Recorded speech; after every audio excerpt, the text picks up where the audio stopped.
Bonsoir à tous. Je suis ravie d'être avec vous aujourd'hui pour présenter les résultats thérapeutiques d'une étude tunisienne multicentrique du traitement de la leucémie aiguë promyélocitaire. Comme vous savez, la leucémie aiguë promyélocitaire est une maladie rare. Elle constitue un sous-type spécifique au sein des leucémies aiguës myéloïdes. Elle représente 5 à 20% des LAM. Historiquement, cette maladie était considérée la plus mortelle au sein des leucémies aiguës, mais avec les progrès thérapeutiques et notamment l'introduction de l'ATRA dans l'arsenal thérapeutique depuis 1988, je pense, l'évolution de cette pathologie s'est nettement améliorée avec des taux de RC dépassant les 90% dans les régimes à base d'ATRA. Ces résultats se sont encore améliorés avec l'utilisation de l'arsenic ces dernières années. Néanmoins, deux complications sont à redouter durant l'induction, notamment les complications hémorragiques qui sont responsables d'un taux élevé de décès précoce et le syndrome de différenciation. L'objectif de ce travail est de présenter les aspects diagnostiques et les résultats thérapeutiques de nos patients atteints de leucémie aiguë promyélocitaire traités selon le protocole LPA 2005, tout en précisant le taux de rémission, le taux de rechute et l'étude des survies, la survie globale et la survie sans rechute pour nos patients en RC. Il s'agit d'une étude rétrospective multicentrique qui a inclus les patients traités dans 5 centres d'hématologie, 2 centres à Tunis, l'hôpital Aziz Arsmena et l'hôpital militaire, et les services d'hématologie à Sfax, Sousse et à Monastir. Elle a inclus les patients âgés de 18 à 65 ans et qui étaient traités selon le protocole LPA 2005. Donc, tous les patients recevront une induction commune AIDA par ATRA et idarubicine. Après la RC, les patients recevront 3 cures de consolidation par ATRA et anthracycline avec l'ajout de l'aracitine pour les patients du groupe haut risque. Après la consolidation, tous les patients recevront 2 ans de traitement d'entretien par ATRA, purinétol et méthotrexate. Passons maintenant aux résultats. Donc, durant la période d'étude, nous avons colligé 100 patients atteints et traités de leucémie aiguë promyélocitaire, répartis comme suit. 46% des patients étaient traités à l'hôpital Aziz Arsmena, 31% à Sfax, 13% à Sousse et 10% à l'hôpital militaire de Tunis. Pour les caractéristiques cliniques de nos patients, on a noté une répartition presque égale des sexes. L'âge médian de nos patients était de 39 ans avec des extrêmes de 18 à 65 ans. 10% de nos patients avaient un BMI supérieur à 30. Le délai médian du diagnostic était de 10 jours avec des extrêmes de 1 à 90 jours. 24% de nos patients avaient un état général altéré avec un PS supérieur ou égal à 2 au diagnostic. Et 80% de nos patients avaient un syndrome hémorragique au diagnostic. Parmi eux, 77% avaient un syndrome hémorragique cutanéo-muqueux et 23% avaient un syndrome hémorragique viscéral, soit isolé, soit associé à une hémorragie cutanéo-muqueuse. Pour les syndromes hémorragiques viscéraux, donc l'hémorragie gynécologique était le saignement le plus fréquent, suivi par les hémorragies cérébrales. Pour les caractéristiques biologiques, donc le taux de globules blancs médian était de 2770 avec des extrêmes de 450 à 244 000. 30% de nos patients avaient des globules blancs supérieurs à 10 000. 74% des patients avaient des plaquettes inférieures à 40 000 et 26% avaient des plaquettes supérieures à 40 000. Presque la moitié de nos patients, 49%, avaient une CIVD initiale au diagnostic. Le myélogramme a montré une LAM3 classique dans 84% des cas et une LAM3 variante dans 16% des cas. L'étude des marqueurs en cytométrie en flux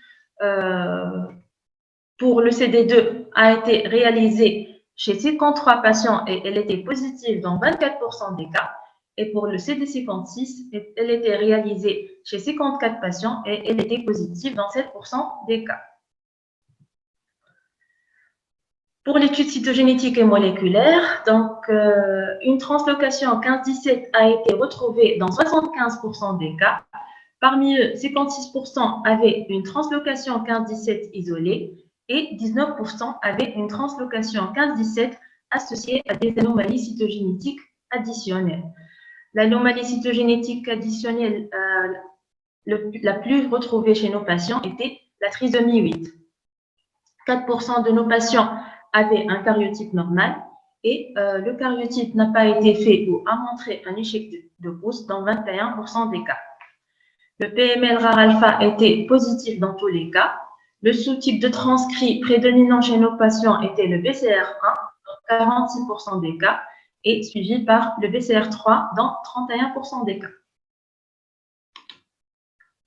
La répartition de nos patients selon le score de centre montre que 24% de nos patients appartiennent au groupe risque faible, 46% appartiennent au groupe risque intermédiaire et 30% appartiennent au groupe risque élevé. Donc, nous avons 100 patients qui ont été traités pour la leucémie aiguë promyélocitaire. 15% sont décédés au cours de l'induction, avec donc un taux de décès précoce de 15%. Les caractéristiques de ces décès précoces sont un âge médian de 49 ans avec des extrêmes de 18 à 60 ans. La répartition entre les sexes est presque égale. Les 2 tiers des patients décédés avaient un état général altéré avec une PS supérieure ou égale à 2 au diagnostic. Le taux médian des globules blancs était de 25 300 avec des extrêmes de 1600 à 244 000. Presque la moitié des patients avaient une CIDD initiale et la répartition selon les groupes de risque montre que la majorité des décès précoces appartenaient au groupe haut risque dans 53% des cas, suivi par le groupe de risque intermédiaire dans 40% des cas et un seul patient appartenait au groupe risque faible. Les causes de décès étaient les complications hémorragiques dans 60% des cas, le syndrome de différenciation dans 20% des cas, un choc septique dans 13% des cas et un patient est décédé par une leucostase cérébrale. 85% étaient en RC après induction, soit un taux de RC de 85%.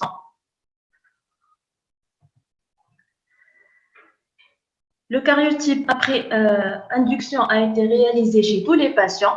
Il était normal dans 93% des cas et dans 7% des cas, il a montré un échec de pousse.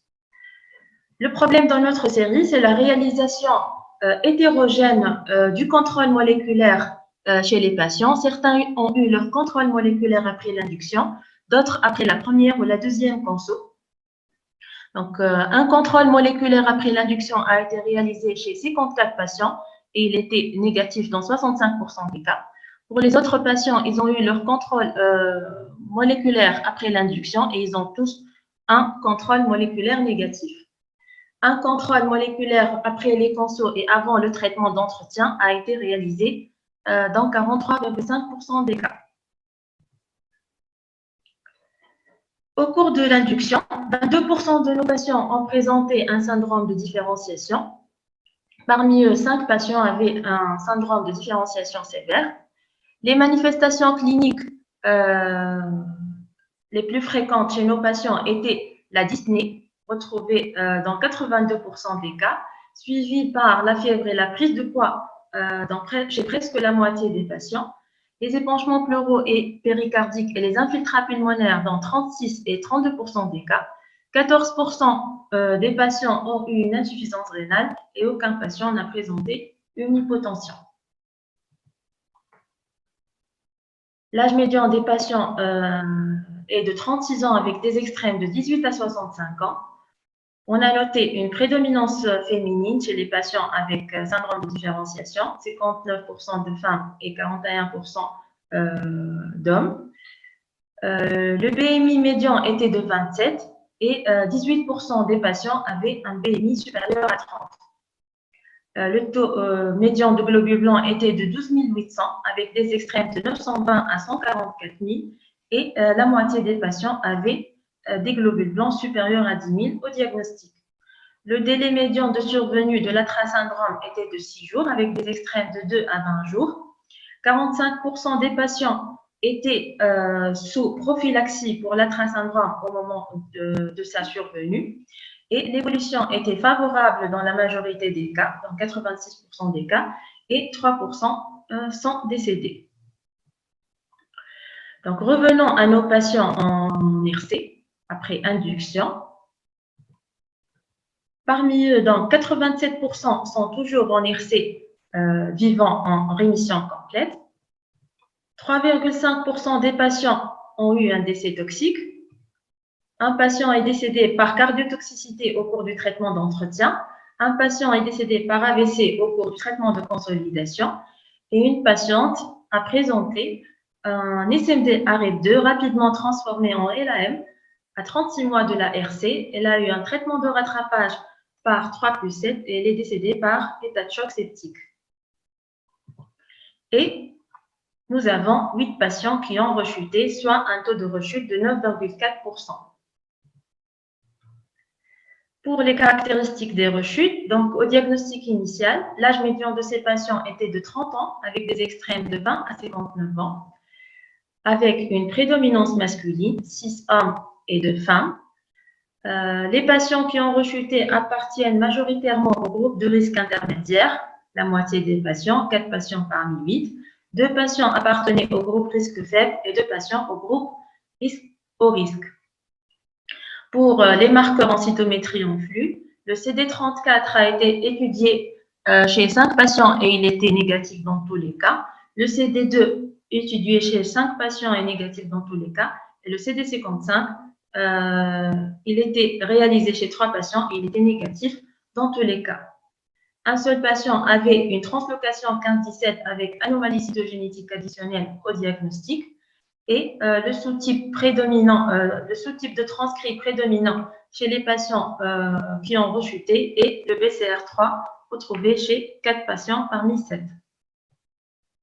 Le délai médian de survenue de la rechute était de 37 mois avec des extrêmes de 16 à 49 mois.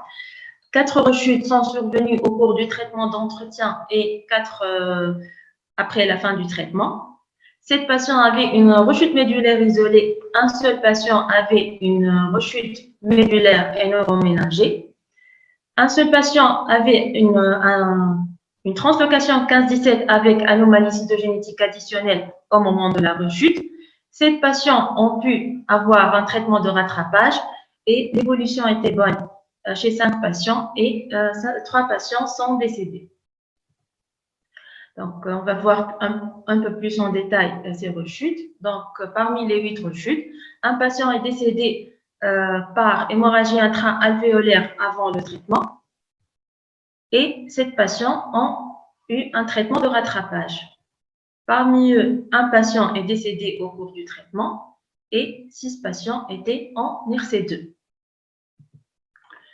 Donc, ce tableau résume les traitements et l'évolution des patients qui ont rechuté.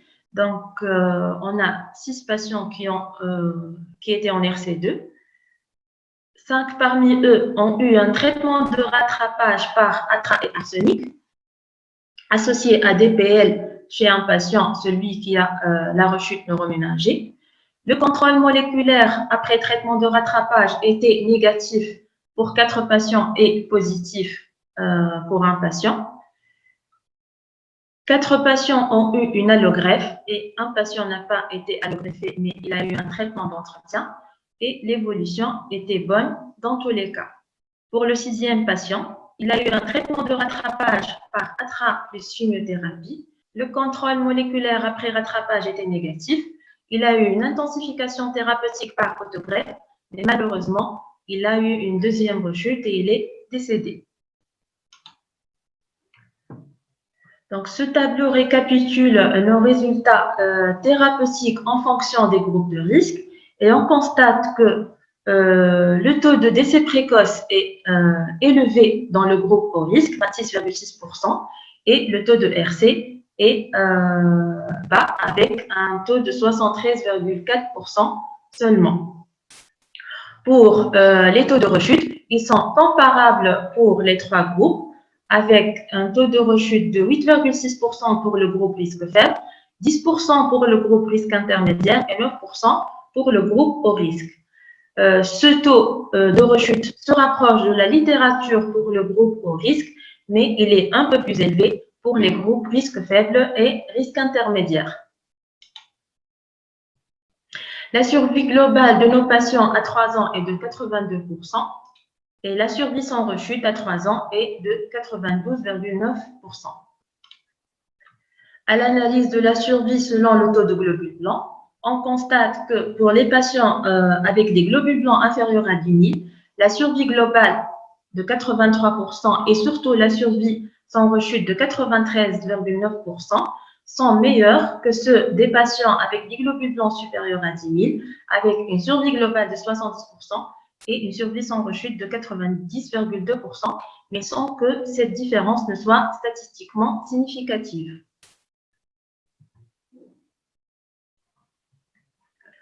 Donc, en comparant nos résultats avec la littérature, on constate que sur le plan clinique et biologique, les caractéristiques de nos patients sont semblables aux autres séries de la littérature. Et pour la répartition des patients en groupes de risque, on constate que la répartition de nos patients se rapproche de celle des groupes des séries espagnoles, avec notamment une prédominance des groupes de risque intermédiaires. Pour les résultats thérapeutiques, donc on a un taux de RC et une survie globale qui sont inférieurs aux autres séries européennes, et ceci est essentiellement expliqué par un taux de décès précoce élevé dans notre série. En conclusion, donc, notre effectif est faible, nos résultats sont assez satisfaisants mais sont à améliorer, avec un taux de RC qui se rapproche, mais qui est toujours inférieur à la littérature, qui dépasse 90% dans les différentes séries. Nous avons un taux de décès précoce élevé, et surtout pour les patients du groupe haut risque. Cette mortalité est dans la majorité des cas d'origine hémorragique. Nous avons également un taux de rechute comparable dans les 3 groupes de risque, avec un taux élevé pour les groupes de risque intermédiaires et faibles. Et nous avons un taux de décès toxique quand même élevé à 3,5%. Pour cela, nous insistons sur la nécessité d'une prise en charge rapide dans un centre spécialisé avec disponibilité des produits sanguins labiles et d'un laboratoire expérimenté à proximité, et de débuter le plus tôt possible dès la suspicion du diagnostic d'une leucémie aiguë promyélocitaire, et ceci dans le but de diminuer le taux des décès précoces. Également, l'administration de l'arsenic dans l'arsenal thérapeutique pourrait permettre de diminuer le taux de rechute dans les groupes de risque faibles et intermédiaires et diminuer le taux des décès toxiques. Finalement, je tiens à remercier les membres du groupe de réflexion de la leucémie aiguë promyélocitaire pour leur collaboration, et je vous remercie pour votre attention.